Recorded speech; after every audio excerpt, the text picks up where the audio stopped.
Hello students, welcome to my YouTube channel. So आज की class में हम लोग सीमेंट से रिलेटेड जितना भी ऑब्जेक्टिव टाइप का क्वेश्चंस बनता है वो सब के बारे में हम लोग डिस्कस करेंगे। ठीक है, अगर आप मेरा प्रीवियस वीडियो नहीं देखे तो काइंडली विजिट इट। ठीक है, तभी आप जो है ऑब्जेक्टिव्स को बना पाएंगे। ठीक है, तो आज की क्लास स्टार्ट करते हैं। और ये आपका ऑब्जेक्टिव क्वेश्चंस जो है, इससे बाहर कोई क्वेश्चंस नहीं आएगा, जनरल इंजीनियरिंग के लिए काफ़ी है ये। ठीक है, चलिए स्टार्ट करते हैं आज की क्लास। पहला क्वेश्चन है, the main constituent of A Portland cement is. तो हम लोग जब पढ़ रहे थे कि क्या क्या इंग्रेडिएंट्स होता है आपका सीमेंट में, तो सबसे पहले हम लोग देखे थे lime. Let me change the colour. पहला हम लोग देखे थे लाइम। ठीक है, लाइम जो है वो आपका 62 to 67% रहता है। तो आउट ऑफ 100% सबसे ज़्यादा रहता है लाइम। तो मेन कॉन्स्टिट्यूएंट क्या हो गया आपका? लाइम। उसके बाद सिलिका होता है। सिलिका आपका करीब 17 to 25% रहता है। फिर फर्दर आगे एल्यूमिना, आयरन वगैरह रहता है। ठीक है, तो मेन कॉन्स्टिट्यूएंट क्या हो गया पोर्टलैंड सीमेंट का? लाइम। ठीक है, क्योंकि ये सबसे ज़्यादा अमाउंट में रहता है। नेक्स्ट, सेकंड क्वेश्चन क्या है? The silica in Portland cement should be. तो सिलिका अभी जस्ट हम लोग ऊपर देखे, सिलिका का परसेंटेज क्या था? 17 to 20%, 25%। तो सीमेंट में जो है सिलिका कितना अमाउंट में रहता है? तो 17 to 25%। तो here 17 to 25% is the answer. ठीक है, ये सब हम प्रीवियस क्लास में पूरा डिस्कस किए थे, आप लोग उसको विजिट कीजिएगा। ठीक है, नेक्स्ट है आपका, the clinker is formed at a temperature of. तो ये हम लोग देखे थे कि जब सीमेंट बनता है तो उसको जब हम लोग बर्न करते हैं तो काफ़ी हाई टेम्परेचर में बर्न करते हैं, अराउंड 1500 डिग्री सेल्सियस।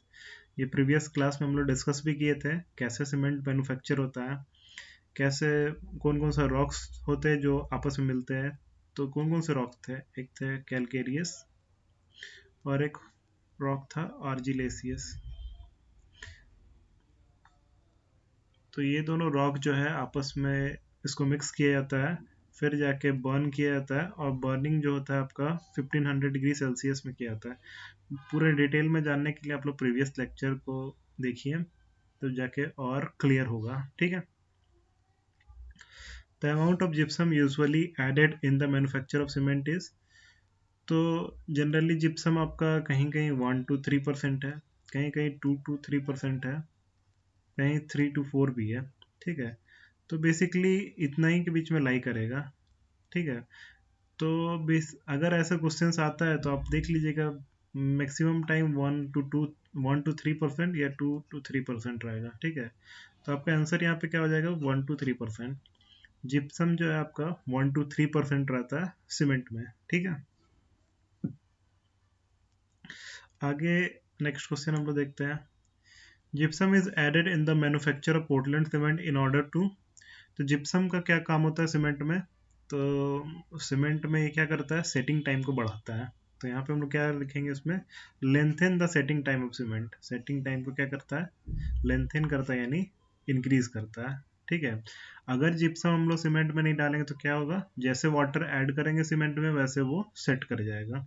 ठीक है, तो ये जिप्सम का क्या काम हो गया? इसकी सेटिंग टाइम को ये बढ़ाता है, तुरंत सेट नहीं करता है सीमेंट अगर हम लोग जिप्सम डाल देंगे तो। Gypsum is added in the manufacture of Portland cement. तो जिप्सम कब ऐड किया जाता है? तो ये हम लोग जान रहे हैं, सबसे पहले मिक्सिंग होता है। प्रोसेस हम बताए थे, मिक्सिंग ऑफ रॉ मटेरियल होता था पहले। रॉ मटेरियल में क्या क्या आ जाता था आपका? दोनों रॉक आता था, आर्जिलेसियस रॉक और कैलकेरियस रॉक्स। ठीक है, उसके बाद बर्निंग किया जाता है। बर्निंग के बाद जब ग्राइंडिंग होता है, ग्राइंडिंग के प्रोसेस में जो है हम लोग जिप्सम ऐड करते हैं। ठीक है, जिप्सम को तब ऐड किया जाता है। तो यहाँ पे आंसर क्या हो जाएगा? While mixing the raw material. यहाँ पे तो नहीं होता है, ग्राइंडिंग के प्रोसेस में जिप्सम ऐड करते हैं। ड्यूरिंग बर्निंग, बर्निंग के समय भी नहीं ऐड करते हैं। At the beginning of grinding the clinker, at the end of grinding the clinker into powder. तो एंड में जो है हम लोग जब एंड होता है आपका ग्राइंडिंग का, तब जो हम लोग जिप्सम को ऐड करते हैं। ठीक है, तो ये हो गया। मिक्सिंग ऑफ रॉ मटेरियल में क्या आ जाएगा, calcareous rocks plus argillaceous rocks, ये दोनों को मिक्स किया जाता है। ठीक है, सबसे पहले ये सब रॉक होता है, तो सबसे पहले इसको क्रशर में डाल के हम लोग 25 mm के साइज में इसको चेंज कर देते हैं। इसको भी 25 mm के साइज में चेंज कर दिए। ठीक है, फर्दर इसको बॉल मिल और ट्यूब मिल में पाउडर्ड फॉर्म में चेंज कर दिया जाता है, पाउडर्ड फॉर्म में। तो ये पाउडर्ड फॉर्म में कहाँ चेंज होता है, बॉल मिल्स या फिर ट्यूब मिल्स में, ये भी आपका पाउडर्ड फॉर्म में होता है। फिर इसको ऐड करते हैं हम लोग। ठीक है, ऐड करने के बाद क्या किया जाता है, बर्निंग होता है। फिर बर्निंग के बाद फिर से फर्दर बर्निंग के बाद क्या होता है, क्लिंकर्स का फॉर्मेशन होता है। क्लिंकर छोटा छोटा ये स्टोन टाइप का रहता है। ठीक है, फिर ये जो क्लिंकर्स रहता है, इसी को हम लोग फिर से ग्राइंड करते हैं, तब जाके आपका सीमेंट तैयार होता है। फर्दर उसमें जिप्सम ऐड किया जाता है। नेक्स्ट क्वेश्चन देखते हैं, the cementing property in cement is mainly due to. तो सीमेंटिंग प्रॉपर्टी जो है वो आपका लाइम देता है। लाइम इससे पहले, सीमेंट से पहले लाइम ही जो था वो आपका as a binding material use होता था। ठीक है, तो सीमेंटिंग प्रॉपर्टी कौन प्रोवाइड करता है सीमेंट में, तो ये लाइम करता है। ठीक है, सिलिका क्या करता है, स्ट्रेंथ प्रोवाइड करता है। ठीक है, आयरन ऑक्साइड क्या करता है, हार्डनेस और कलर, ये सब प्रोवाइड करता है आयरन ऑक्साइड। एल्यूमिना जो है क्विक सेटिंग प्रॉपर्टी प्रोवाइड करता है, क्विक सेटिंग प्रॉपर्टी। लेकिन एल्यूमिना जो है कम अमाउंट में रहना चाहिए, क्योंकि ये जो है आपका क्लिंकरिंग टेम्परेचर को घटा देता है। मतलब बढ़िया सीमेंट बनने के लिए हम लोग को 1500 डिग्री सेल्सियस टेम्परेचर चाहिए होता है, लेकिन ये इसको डाउन कर देता है एल्यूमिना अगर प्रेजेंट रहा तो, जिसके कारण अच्छा सीमेंट बन नहीं पाता। इसीलिए ये विद इन परमिसिबल लिमिट रहना चाहिए। एल्यूमिना ज़्यादा अमाउंट में रहा तो जल्दी सेट करेगा आपका सीमेंट। ठीक है, नेक्स्ट क्वेश्चन में बढ़ते हैं। 8 नंबर, the setting and hardening of cement paste is mainly due to the hydration and hydrolysis of. तो सेटिंग और हार्डनिंग का जो प्रोसेस होता है सीमेंट पेस्ट का, तो वो उसमें जो है हर एक कंपाउंड, जो 4 कंपाउंड बनता है बोक्स कंपाउंड, ठीक है, ये हर एक कंपाउंड जो है जिम्मेवार रहता है। तो इसीलिए हम लोग क्या इसको बोलेंगे, ऑल ऑफ दिस। ठीक है, all of this.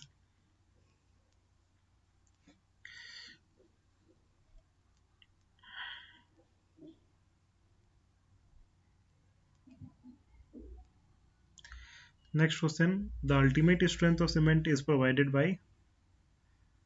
Ultimate strength कौन प्रोवाइड करता है, तो ये होता है आपका डाइकैल्शियम सिलिकेट। ठीक है, try calcium silicate, try calcium silicate early strength provide करता है। मतलब स्टार्टिंग स्ट्रेंथ जो होता है सीमेंट में वो प्रोवाइड करता है ट्राई कैल्शियम सिलिकेट।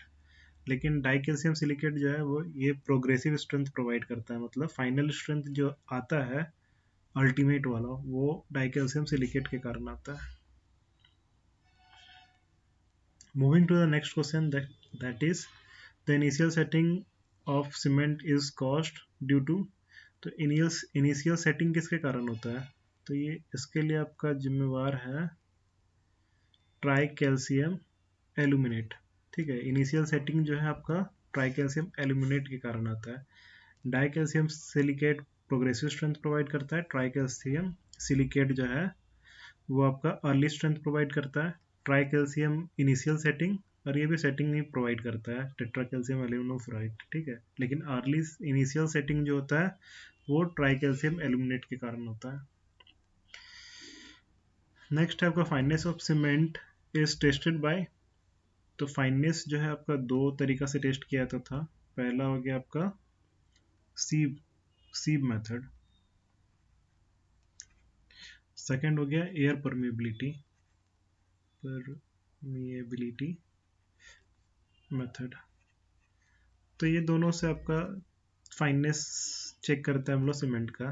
ठीक है, तो इसका आंसर क्या हो जाएगा, एयर परमिएबिलिटी। सीब तो दिया हुआ नहीं है इसमें, तो एयर परमिएबिलिटी हो जाएगा। ली चैटिलियर से हम लोग साउंडनेस चेक करते हैं, soundness of cement, is your cement is sound और अनसाउंड। विकट एपरेटस से 3 चीज़ हम लोग चेक करते हैं। पहला हो गया आपका नॉर्मल कंसिस्टेंसी, सेकेंड हो गया इनिशियल सेटिंग टाइम, थर्ड हो गया फाइनल सेटिंग टाइम। तो ये दोनों जो आपका इनिशियल सेटिंग टाइम हो गया या फाइनल सेटिंग टाइम, ये दोनों को अगर हम लोग को निकालना है तो उसके लिए नॉर्मल कंसिस्टेंसी बहुत ज़रूरी है। ठीक है, नॉर्मल कंसिस्टेंसी जब तक हम लोग नहीं निकालेंगे तब तक फर्दर प्रोसीड हम लोग नहीं कर सकते। ठीक है, तो ये विकट एपरेटस का काम हो गया। तो इसका आंसर क्या हो जाएगा? Air permeability method. Air permeability method से हम लोग फाइननेस चेक करते हैं। नेक्स्ट क्वेश्चन में आगे बढ़ते हैं हम लोग। साउंडनेस, साउंडनेस अभी जस्ट देखे हम लोग लीच एटिलियर एपरेटस। साउंडनेस किससे चेक करते हैं? लीच एटिलियर एपरेटस से। तो इसका हो जाएगा Le Chatelier apparatus. Vicat apparatus is used to determine. तो विकट एपरेटस का अभी हम लोग देखें, विकट एपरेटस क्या चीज में काम आता है? तो नॉर्मल कंसिस्टेंसी, इनिशियल सेटिंग और फाइनल सेटिंग, तीन चीज निकलता है इससे। तो इनिशियल सेटिंग टाइम दिया है सीमेंट का, final setting time, normal consistency of cement. तो ये तीनों है, या तीनों हम लोग निकालते हैं। तो हम लोग क्या करेंगे? ऑल ऑफ दीज में टिक करेंगे। ठीक है, तो विकट एपरेटस से ये तीनों जो है डिटरमाइन करते हैं हम लोग। आगे बढ़ते हैं। A good Portland cement when tested for fineness, the percentage of residue left after sieving is in 90 micron IS sieve should not exceed 10%. Previous lecture अगर आप मेरा देखे होंगे तो हम बताए थे कि फाइननेस दो तरीका से हम लोग चेक करते हैं। पहला हो गया सीव एनालिसिस, अभी जस्ट ऊपर भी बताया, और एयर परमेबिलिटी मेथड यहाँ पे बताया। दो तरीके से हम लोग फाइननेस चेक करते हैं, सीव मेथड या फिर एयर परमेबिलिटी मेथड।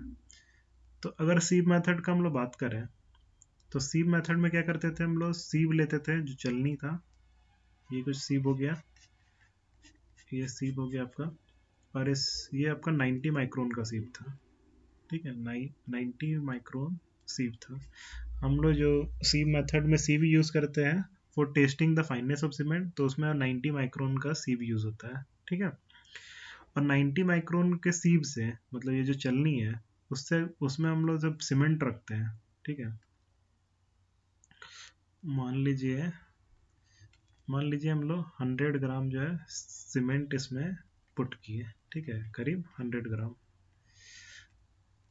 तो सीव एनालिसिस के अनुसार क्या होता है, सीव मेथड के अनुसार, कि ये आप जब इसको 15 मिनट तक हम लोग सेक करेंगे तो इसका जो वेट है उसका 10% से ज़्यादा रेसिड्यू नहीं होना चाहिए। मतलब ऊपर जो है, ऊपर जो बच गया, बाकी तो चाल रहा है तो हम लोग नीचे गिर जाएगा, 10% से ज़्यादा रेसिड्यू नहीं रहना चाहिए। ठीक है, तो अगर 100 ग्राम हम लोग डाल रहे हैं तो 10 ग्राम से ज़्यादा रेसिड्यू मतलब ऊपर नहीं बचना चाहिए। ठीक है, तो यहाँ पे इट शुड नॉट एक्सीड 10%, तो सही बता रहा है, तो इसका मतलब क्या है? ये ट्रू है। ठीक है, नेक्स्ट देखते हैं। The expansion of cement should not exceed, तो ये dash for any type of Portland cement. तो ये एक्सपेंशन जो है इसका मतलब हो गया साउंडनेस। ठीक है, साउंडनेस, साउंडनेस बताए थे, तो साउंडनेस चेक इसके थ्रू करते थे हम लोग, ली चैटिलियर अपरेटस के थ्रू। ऐसा होता है आपका ली चैटिलियर अपरेटस, इसमें हम लोग सीमेंट पुट करते हैं।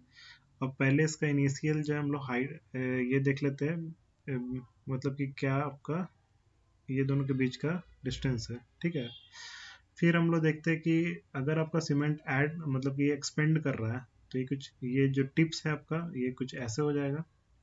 उसके बाद वो का हम लोग ये देख लेंगे ये दोनों के बीच का लेंथ क्या है, टिप के बीच का लेंथ। ठीक है, तो ये जो डिफरेंस है आपका इस लेंथ में, ये मान लीजिए आपका, ये आपका मान लीजिए पहले डिफरेंस जो है 10 mm था। ठीक है, बाद में ये दोनों के टिप के बीच का डिस्टेंस 25 mm है। तो डिफरेंस कितना आ रहा है? 15 mm का आ रहा है।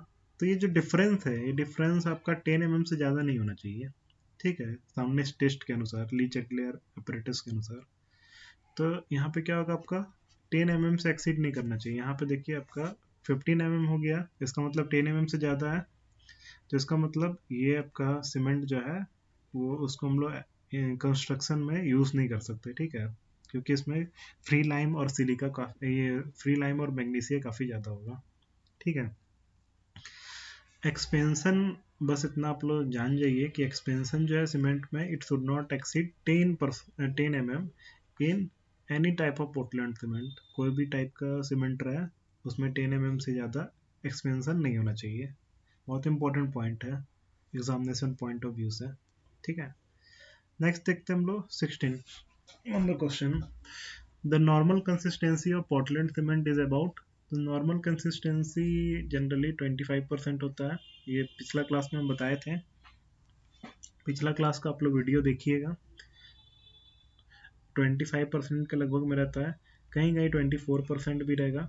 बेसिकली ये लाई करता है 24 to 28% के बीच में ही आता है। ये चेक किया जाता है, ठीक है, विकट अपरेटस से हम लोग चेक करते हैं, ठीक है। मैक्सिमम टाइम क्या रहेगा आपका 25% रहेगा, और ये हल्का वेरी करता है जगह के साथ साथ, ठीक है। तो नॉर्मल कंसिस्टेंसी पोर्टलैंड सीमेंट का हो जाएगा आपका 25%। Initial setting time of ordinary Portland cement should not be less than. तो पिछला क्लास में हम लोग देखे थे 30 मिनट से लेस देन नहीं रहना चाहिए आपका इनिशियल सेटिंग टाइम, और फाइनल सेटिंग टाइम 10 आवर से ज़्यादा नहीं रहना चाहिए, ठीक है। तो इनिशियल सेटिंग टाइम 30 मिनट से ज़्यादा नहीं होना चाहिए, इससे लेस नहीं होना चाहिए।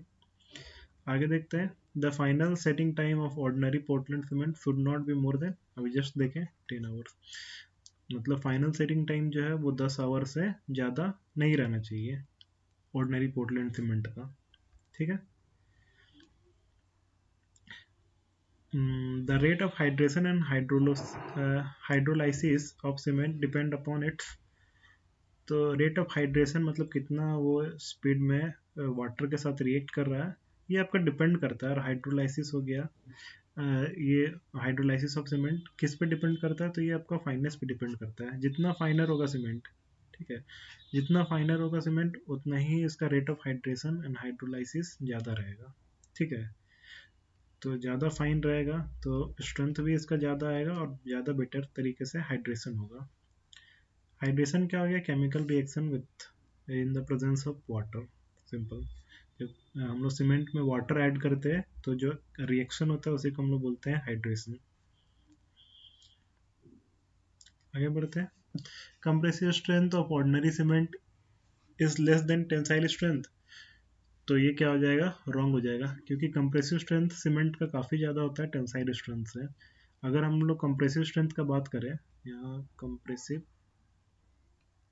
स्ट्रेंथ और टेंसाइल स्ट्रेंथ,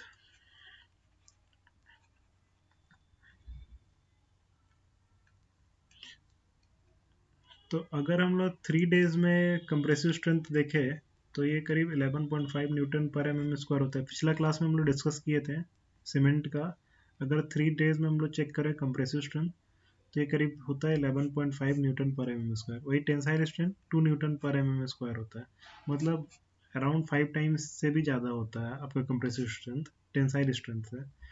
7 डेज का बात करें तो ये कितना होता है 17.5 न्यूटन पर एम एम स्क्वायर, और ये 2.5 न्यूटन पर एम एम स्क्वायर। तो आप लोग देख सकते हैं कि टेंसाइल स्ट्रेंथ से काफ़ी ज़्यादा होता है आपका कंप्रेसिव स्ट्रेंथ, ठीक है। नेक्स्ट क्या है, the expansion in Portland cement can be tested by. Just हम लोग ऊपर ही देखे थे एक्सपेंशन किसके थ्रू चेक करते हैं, तो एक्सपेंशन यानी साउंडनेस, तो ये चेक करेंगे किसके थ्रू, साउंडनेस, साउंडनेस टेस्ट के थ्रू। तो ये आपका ली चैटिलियर एपरेटस के थ्रू होगा। Next question, the specific surface area in centimeter square per gram of a good Portland cement should be less than।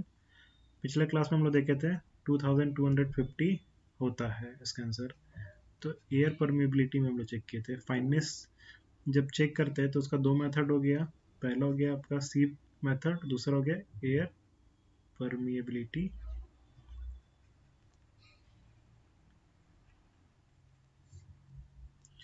तो उसमें हम लोग देखे थे स्पेसिफिक सरफेस एरिया आपका it should not be less than 2250 centimetre square पर ग्राम, ठीक है।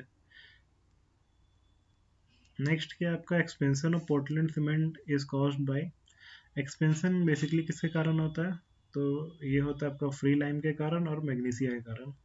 लाइम ज़्यादा रहेगा तो वो आपका सीमेंट को अनसाउंड कर देगा, मीन्स एक्सपेंशन होगा। मैग्नीशिया ज़्यादा रहेगा तो वो भी अनसाउंड कर देगा। तो इसका आंसर क्या हो जाएगा आपका, बोथ ए एंड बी। ये ए हो गया, ये बी हो गया। तो ये दोनों के कारण क्या होता है, एक्सपेंशन होता है सीमेंट में। तो इसका आंसर हो जाएगा बोथ ए एंड बी, ठीक है।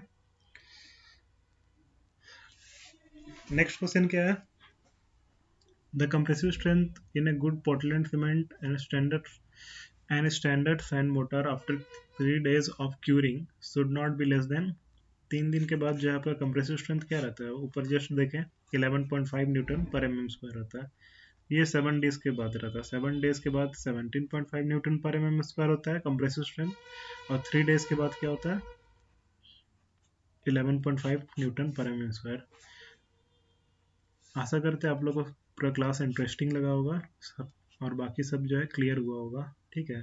Okay, this is all for today, thank you for listening.